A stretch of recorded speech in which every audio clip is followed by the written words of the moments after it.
అందరికీ నమస్తే. ప్రభుత్వ ఉద్యోగులకు షాకుల మీద షాకులు ఇస్తుంది ప్రభుత్వం. అందులో సీఎం రేవంత్ రెడ్డి గారు పెడుతున్న కండిషన్స్, సీఎం రేవంత్ రెడ్డి గారు పెడుతున్న నిబంధనలు ప్రభుత్వ ఉద్యోగులకు ఎట్టయిపోయిందంటే, ప్రభుత్వ ఉద్యోగులకే కాదు, పెన్షన్ తీసుకున్న వాళ్ళకు ఎప్పుడో వాళ్ళు 15 ఏళ్ల క్రితమో, 20 ఏళ్ల క్రితమో రిటైర్మెంట్ అయిపోయింటారు కదా! పెన్షన్ తీసుకునే వాళ్ళు కూడా సర్వీస్ పెన్షన్స్ అంటారు చూడండి. వాళ్ళ ఇంట్లో భార్యనో, భర్తనో ప్రభుత్వ ఉద్యోగం అయితే వాళ్ళ పార్ట్నర్‌కి పెన్షన్ వస్తుంటది. వాళ్ళు అందరూ ఎంత సఫర్ అవుతున్నారు, ఎట్లా సఫర్ అవుతున్నారు, అసలు మీ మీద ఇచ్చిన బాణం ఏందో మీకు చెప్పే ప్రయత్నం చేస్తున్నా. ఆల్రెడీ రుణమాఫీ మీకు అందరికీ సిగ తగిలింది. రుణమాఫీ ఇష్యూలో ఏం జరిగిందో తెలుసు కదా! ప్రభుత్వ ఉద్యోగులకు, తర్వాత ఈ పెన్షనర్లకు, పెన్షన్ తీసుకునే వాళ్ళకు, సర్వీస్ పెన్షన్ తీసుకునే వాళ్ళకి ఎవరికీ రుణమాఫీ వర్తింపజేయలేదు. ఇప్పుడు భార్య భర్త ఉంటారు ఇంట్లో. భర్త ఉద్యోగం ఉంది, ప్రభుత్వ ఉద్యోగం. తర్వాత భార్యకు 3 ఎకరాలో 4 ఎకరాలో పొలం ఉంది. వాళ్ళకు 30,000, 50,000, ₹1,00,000 లోన్ ఉంది. పంట రుణం ఉంది. ఈ భర్త గవర్నమెంట్ జాబ్ కాబట్టి ఆ భార్య పేరు మీద ఉన్నా కూడా లోన్ మాఫీ కాలే. సేమ్ ఒకవేళ భార్యనే ఉద్యోగం ఉందనుకోండి, ఆ భర్త మీద పొలం ఉందనుకోండి, ఆ భర్త పేరు మీద లోన్ ఉందనుకోండి, రుణం పంట కోసం తీసుకున్న క్రాప్ లోన్, అది కూడా మాఫీ కాలేదు. ఎందుకంటే ఆ కుటుంబంలో ప్రభుత్వ ఉద్యోగి ఉన్నారు కాబట్టి. ప్రభుత్వ ఉద్యోగే కాదు, పెన్షనర్స్ ఉంటారు చూసిండ్రా, సర్వీస్ పెన్షన్ తీసుకున్న వాళ్ళు ఉంటారు. వాళ్ళ భర్తలు చనిపోతేనో, భార్యలు చనిపోతేనో మిగిలిన వాళ్ళకి పెన్షన్ వస్తుంటుంది. 20,000, 25,000 ఎంతో అంత పెన్షన్ వస్తుంది. ప్రతి డిపార్ట్మెంట్లో అది ఉన్నది. ఆ పెన్షన్ వచ్చేవాళ్ళు సిపిఎస్ కన్నా ముందు, నేను చెప్పేది 2004లో సిపిఎస్ వచ్చింది. దానికన్నా ముందున్న వాళ్ళకందరికీ అట్లాంటి సర్వీస్ పెన్షన్ అంతా ఉంది. ఇప్పుడు వాళ్ళకు కూడా రుణమాఫీ కాలేదు. వాళ్ళకు కూడా సేమ్, వాళ్ళు ఎవరో ముసలాయన్నో పెన్షన్ తీసుకుంటున్నారని చెప్పి, అదే సర్వీస్ పెన్షన్ 20,000, 25,000 తీసుకుంటారని చెప్పి, ఆమె రేషన్ కార్డులో ఉన్న వాళ్ళు ఉంటారు కదా, కొడుకులో బిడ్డలో, ఆ రేషన్ కార్డులో ఎంతమంది ఉంటే అంతమందికి ఎవరికి రుణమాఫీ కాలే, అందరికీ అవుట్, కట్ చేసి పడేసారు. ఏంటంటే ఆ రేషన్ కార్డులో ఉన్న వాళ్ళలో ఒకరు సర్వీస్ పెన్షన్ తీసుకుంటున్నారు కాబట్టి అని. ఒకవేళ ఆ ముసలాయన పేరు మీదనో, ముసలాయన పేరు మీదనో ల్యాండ్ ఉంటేనేమో మొత్తానికి ఇంకా అది స్ట్రేట్ ఫార్వర్డ్, కత్తి పెట్టి నరకడమే. ఆ రేషన్ కార్డులో ఉన్నందుకు మిగిలిన వాళ్ళకు కూడా వీళ్ళ తలకాయ కూడా నరికి పడేసారు. వీళ్ళకు కూడా రుణమాఫీ కాలే.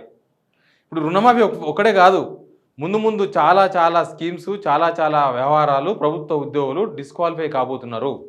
ముఖ్యంగా రైతు బంధు, రైతు భరోసా. ఇప్పటిదాకా వానాకాలం పంటకి ఇయ్యలేదు. సరే ఇస్తామని చెప్పిర్రు. వానాకాలం పంటనే సగాన్ని దాటిపోయినాం. వానాకాలం పంటకి ఇస్తారో ఎవరో తెలియదు.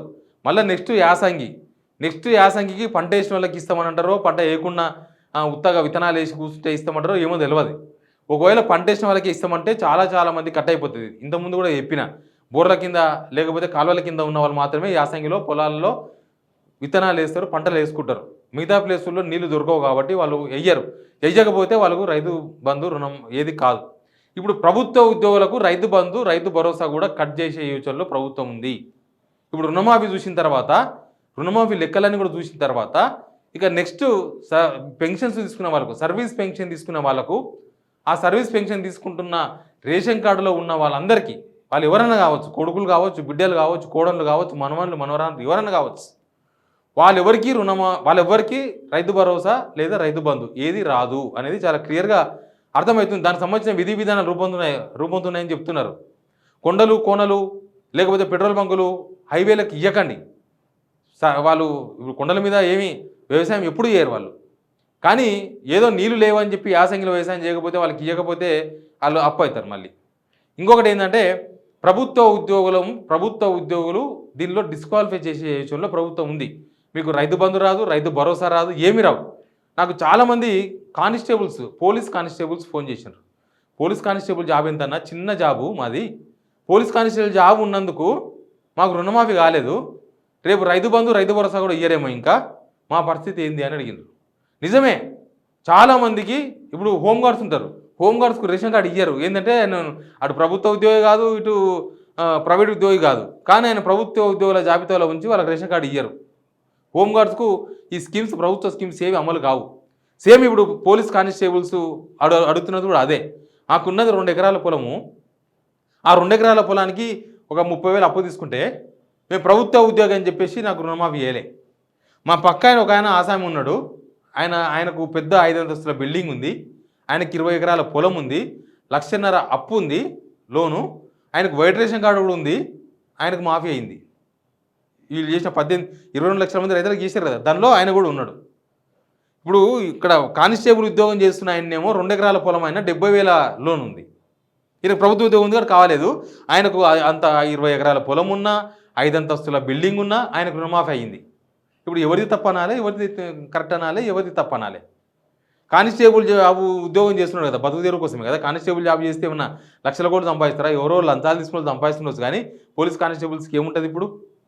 ఆ పోలీస్ స్టేషన్లో పోతే ఎస్ఐలు వాళ్ళు వీళ్ళు ఆ వ్యవహారం అంతా వేరే నడుస్తుంటుంది. కానీ రుణమాఫీ వేయలేదు. నాట్ ఓన్లీ పోలీస్ డిపార్ట్మెంట్, అన్ని డిపార్ట్మెంట్లలో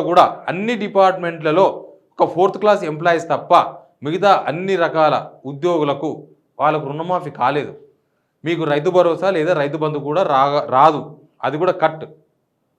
మీకు 2 ఎకరాల పొలమే ఉండొచ్చు, మీరు పంట కూడా వేస్తుండొచ్చు, అయినా మీకు రాదు. ప్రభుత్వ ఉద్యోగులు సర్వీస్లో ఉన్న వాళ్ళకు లేకపోతే సర్వీస్ పెన్షన్ తీసుకున్న వాళ్ళు, ఆ పెన్షన్ తీసుకుంటున్న రేషన్ కార్డులు ఎవరైతే ఉంటారో వాళ్ళందరికీ రైతు బంధు సేమ్. ఇప్పుడు రుణమాఫీకి ఏవైతే రూల్స్ అమలు చేసిండ్రో సేమ్ రైతు భరోసా లేదా రైతు బంధు కూడా అవే రూల్స్ అమలు చేసి సగానికి సగం కోసే ప్రయత్నాలు నడుస్తున్నాయి. వాళ్ళు బడ్జెట్లోనే చాలా క్లియర్గా పెట్టారు కదా, బడ్జెటే ఉంది కదా, బడ్జెటే చాలా క్లియర్గా 72,000 కోట్లు వ్యవసాయానికి పెట్టినామని చెప్పారు వీళ్ళు. ఆ 72,000 కోట్లలో ఇవన్నీ ఉంటాయి. ఇప్పుడు చూసారు కదా, 31,000 కోట్లు రుణమాఫీకి అన్నారు, ఏమైంది?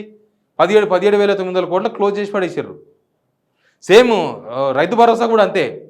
రైతు భరోసాకు గతంలో ఇచ్చినట్టు కనుక ఇస్తే ఆ కొండలు కోనలు లోయలు అవన్నీ కూడా వదిలేసి మిగతా వాళ్ళకి ఇస్తే దాదాపు 18,000 కోట్లు కావాలి. సీజన్లీ 9,000 కోట్లు కావాలి. వీళ్ళు కేటాయించిందే 7,500 కోట్లు. మరి గతంలో ఇచ్చిందేమో 5,000. గతంలో ఇచ్చింది 5,000 కదా ఎకరాకు. ఇప్పుడు 7,500 రూపాయలంటే 50% పెరిగింది కదా, 50% పెరిగింది. రూపాయి కూడా రూపాయన్నర ఖర్చు అవుతుంది. కానీ వీళ్ళు ఇచ్చింది ఎంత తెలుసా బడ్జెట్లో? దీనిలో 7,500 కోట్లు. ఈ 7,500 కోట్లలో మళ్ళీ 2,000 కోట్లు దేనికోసం? బీమా కోసం, అదే క్రాప్ ఇన్సూరెన్స్ కోసం ఢిల్లీకి వెళ్ళి 2,000 కోట్ల రూపాయలు కేటాయించారంట. ఇంకా మిగిలింది 5,500 కోట్లు. ఈ 5,500 కోట్లు ఇవ్వాలంటే ప్రభుత్వ ఉద్యోగులకు కట్ చేయాలి, పెన్షనర్లకు కట్ చేయాలి, ఇంకా ఎవరైనా పంట అయిన వాళ్ళకు కట్ చేయాలి. ఇప్పుడు ఆ ప్రభుత్వ ఉద్యోగి లేకపోతే సర్వీస్ పెన్షన్ తీసుకుంటున్న రేషన్ కార్డులు ఉన్న అందరికీ కట్ చేసేయాలి. సేమ్ రుణమాఫీ కండిషన్సే రైతు బంధు రైతు భరోసాకు అమలు చేసే ప్రయత్నాల్లో ఉన్నారు. అందుకే బడ్జెట్ కేవలం 5,500 కోట్లే. ఇక్కడ 50% ఎక్కువ అమౌంట్, రూపాయి ఇచ్చే బదులు రూపాయన్నర ఇవ్వాలన్నప్పుడు ఇక్కడ లాస్ట్ టైమే అప్పుడే 7,000 కోట్లు అవుతుండే. ఇప్పుడు 5,500 కోట్లు అంటే 2,000 కోట్లు తగ్గిపోయింది కదా. మరి 2,000 కోట్లు తగ్గిపోయింది, ఇక్కడ 50% పెరిగింది. ఎట్లా లెక్క అవుతుంది? ఇవన్నీ కోతలు పడబోతున్నాయి. ప్రభుత్వ ఉద్యోగులకు సుక్కలే. ప్రభుత్వ ఉద్యోగులకు ఇంకా మీరు దేనికి అర్హులు కారు. జీతం తీసుకుంటున్నారు, ప్రభుత్వ ఉద్యోగులు జీతం తీసుకుంటున్నారు కాబట్టి మీరు అంతే. అయితే నేనేమంటున్నా అంటే ప్రభుత్వ ఉద్యోగులు జీతాలు అవన్నీ లెక్కలు మాట్లాడితే పోలీసు ఉద్యోగాలు అయితే డిఎస్పీ పైన, మిగతా డిపార్ట్మెంట్లో అయితే గ్రూప్ 1 ఆఫీసర్ల పైన అట్లాంటి వాళ్ళకి ఇవ్వకుండా ప్రాబ్లం లేదు. కానీ క్లర్క్ జాబ్ చేసుకునే వాళ్ళకు, గ్రూప్ 3 జాబులు చేసుకునే వాళ్ళకు, ఇంకా కింది స్థాయిలో పనిచేసుకుంటున్న వాళ్ళకు, అట్లాంటి వాళ్ళకు క్లర్కులు అట్లాంటి వాళ్ళకు కూడా ఇవ్వకపోతే వాళ్ళ జీతాలు ఎంత ఉంటాయి, వాళ్ళ బతుకుదెరువు ఎంత ఉంటుంది, వాళ్ళ కష్టమేంది, వాళ్ళ నష్టమేంది? ఆ పెన్షన్లు 20,000 22,000 వస్తే వాళ్ళ ఫ్యామిలీ మొత్తం మీరు బతికిపోతారా? వాళ్ళకి ఏమి రైతు బంధు లేకపోతే, రైతు భరోసా లేకపోతే? ప్రభుత్వ ఉద్యోగులకి ఇది ఒక షాక్ నిజంగా. రుణమాఫీ విషయంలో ఫస్ట్ చెప్పినప్పుడు ఈ కండిషన్ మంచిగా అనిపించింది, కానీ అమలుకు వచ్చే వరకు ఇట్లాంటి వాళ్ళకు, కానిస్టేబుల్స్ లాంటి వాళ్ళకు, క్లర్క్ జాబులు చేసుకునే వాళ్ళకు కూడా రుణమాఫీ కాకపోతే ఇక వాళ్ళ బతుకు ఏమవుతుంది? ఆగం కదా. రేపు రైతు బంధు రైతు భరోసా కూడా ఇవ్వకపోతే వాళ్ళ పరిస్థితి ఏంది? అంతే. ఇక వాళ్ళు వ్యవసాయం చేసుకునే వాళ్ళు ఉంటే వ్యవసాయం చేస్తారు, చాలామంది వ్యవసాయం చేస్తారు. అందరూ హైదరాబాద్లో పుట్టిపోయిన వాళ్ళు కాదు కదా. ఊళ్ళలో ఇంత పొలం ఉంటుంది, అమ్మనాయన ఉంటారు ఊళ్ళో. ఇప్పుడు ఈయన ప్రభుత్వ ఉద్యోగి కాబట్టి అమ్మనాయన చేసే వ్యవసాయానికి కూడా సాయం అందదు. వాళ్ళ రేషన్ కార్డులో కనుక అన్నదమ్ములు ఉంటే వాళ్ళ ఎవ్వరికి రైతు బంధు రాదు, రైతు భరోసా రాదు. అప్పుడు ఏంది పరిస్థితి? దీనికి ప్రభుత్వ ఉద్యోగులే ఆలోచన చేసుకోవాలి. ఎందుకంటే రూల్స్ అన్నీ ఫ్రేమ్ చేసినారు ఆల్రెడీ. ఆ రూల్స్ అన్నీ మీకు కూడా మీరే పెట్టిరేమో. అందరూ అనుకుంటారు ప్రభుత్వ ఉద్యోగులే ఇస్తలేరు. ఇప్పుడు బ్యాంకులో తిట్టుకుంటలేరు రుణమాఫీ అంటే, వీళ్ళు బ్యాంకులో నూకేసారు. బ్యాంకులో ఇస్తలేరు, వీళ్ళు ఇచ్చిరాట కానీ బ్యాంకులో ఇస్తలేరంట. ఏంది ఇది దారుణం? అట్లే ఉంటుంది లెక్క. Please subscribe signal TV.